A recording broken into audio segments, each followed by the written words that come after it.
One of the things that we're trying to do at the Global Development Lab is to turn development upside down, to really look at how do we bring modern tools and approaches that have worked in Silicon Valley and elsewhere and bring them to the practice of development. And so we see the aim as becoming more open, more agile, more data-driven, and more scalable in our solutions.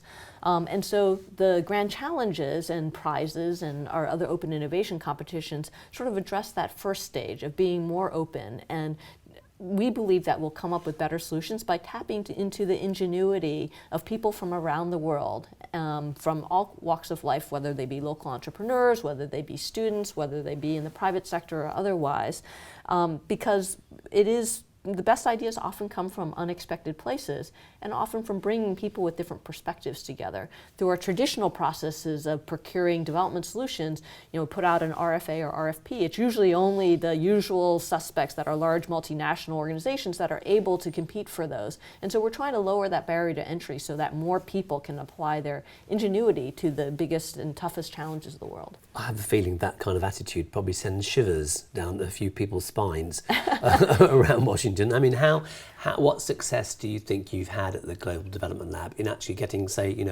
a behemoth like USAID to change its ways? Well, we're starting to make good progress. So we at the lab run a number of different open innovation mechanisms, including grand challenges that both we run at the lab in conjunction with our colleagues in different bureaus, as well as development innovation ventures, and now the Global Innovation Fund that's been spun out.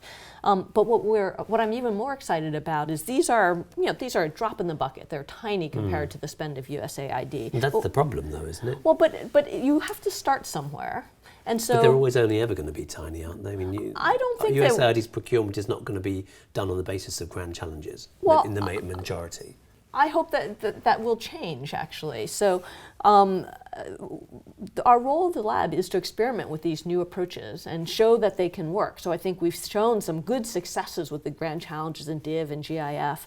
And now what we're doing is working with the rest of the agency through our missions, through our major initiatives in the agency, and building in open innovation as part of those procurements. So for example, we have something called the Broad Agency Announcement that's been used by at least a dozen missions now, where through their normal mission programs, they're creating a window where they're bringing in new innovations and new ideas and co-creating with stakeholders to come up with the solutions that might be applied in their programs. So it's a step along the way, and I feel like my hope is that over time this will become a standard practice, a standard way of doing business at USAID, where all of our programs will actually have an open innovation window as part of them that brings in the fresh ideas and experiments with them so that we do apply the best solutions to the problem.